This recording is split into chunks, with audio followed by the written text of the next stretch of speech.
তো আমরা বুখারী শরীফে কিতাব সালাত থেকে পড়তেছিলাম, বাবু রফিল ইয়াদাইনি ইদা কাব্বারা, যখন মুসল্লি তাকবীর বলবে আল্লাহু আকবার, ওই সময় কে হাত উঠাবে। ওইদা রকা, ওইদা রফা, যখন রুকুতে যাবে ওই সময় হাত উঠাবে। ওইদা রফা, এবং রুকু থেকে যখন মাথা উঠিয়ে উঠাবে ওই সময় হাত উঠাবে। বোঝা যাচ্ছে?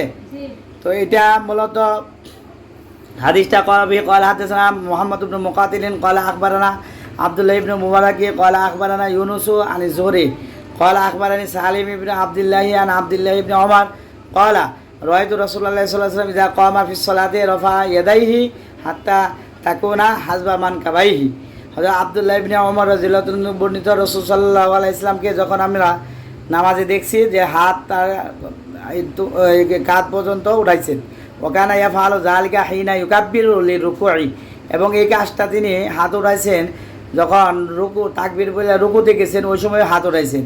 ওয়াফআলু যালিকা ইযা রাফা রাসাহু মিনার রুকুই, এবং রুকু থেকে যখন মাথা উঠাইছেন সামি আল্লাহু লিমান হামিদা বইলা ওই সময় হাত তিনি করছেন, হাত উঠাইছেন।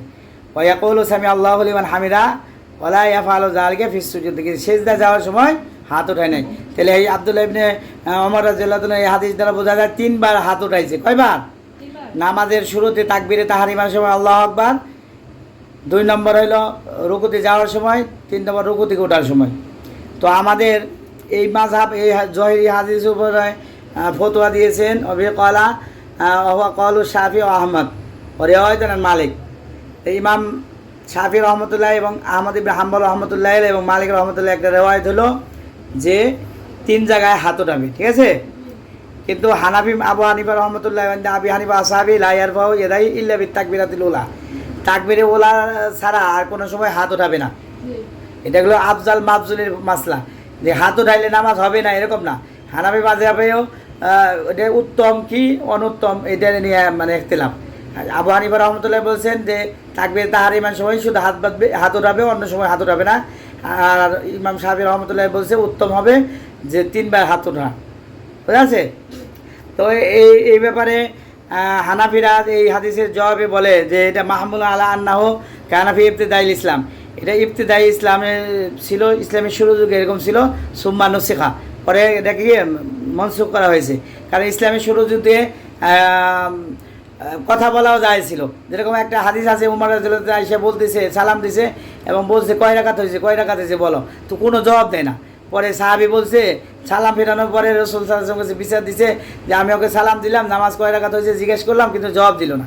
তো রাসূল সাল্লাল্লাহু আলাইহি ওয়াসাল্লাম বললেন না, এখানে আল্লাহ তাআলা নতুন হুকুম নাজিল করেছে, কুমু লিল্লাহি কানিতিন, তোমরা একনিষ্ঠভাবে নাড়াচাড়া না করে একেবারে একনিষ্ঠতার সাথে মনোযোগ সহকারে নামাজ পড়ো। এর দ্বারা কথাবার্তা বলা এবং এরকম রফিয়া দাইন বারবার হাত ওঠানো মনসুখ হয়ে গেছে। এটা হলো হানাফিরা আমরা বলে থাকি। বুঝা যাচ্ছে? আরেকটা হাদিস আছে হযরত হুসাইন ইবনে মুজাহিদ থেকে, কলা সাল্লাইতু খালফা ইবনে ওমর ফালাম ইয়াকুন ইয়ারফাউ ইয়াদাইহি ইল্লা ফিত তাকবীরাতিল উলা মিনাস সালাতি। যে আব্দুল্লাহ ইবনে ওমর থেকে কিন্তু এই হাদিসটা বর্ণিত, কিন্তু তিনি কিন্তু কখনো এর উপরে আমল করে নাই। বুঝা যাচ্ছে? কোনো রাবি যদি তার বর্ণিত হাদিসের অনুযায়ী আমল না করে, তার বিপরীত হাদিস আমল করে, তাহলে বোঝা গেল তার মতেও এই হাদিসটা গ্রহণযোগ্য না। বুঝা যাচ্ছে? আমরা বলি আব্দুল্লাহ ইবনে ওমর রাদিয়াল্লাহু তাআলা যেহেতু নিজেও আমল করে নাই, হাত উঠায় নাই, শুধু তাকবীরে ওলা প্রথম তাকবীরের সময় হাত উঠাইছে, রুকু এবং রুকুতে যাওয়া এবং রুকু থেকে ওঠার সময় তাকবীরে আমল করে নাই। কাজেতে রাবি যদি নিজে হাদিস বর্ণনা করে সেটার উপর আমল না করে, সেই হাদিসটা তার গ্রহণযোগ্যতা থাকে না। বুঝা আছে? এই কারণে আমরা এই জবাব বলি। আর আরেকটা হাদিস আমাদের আছে যে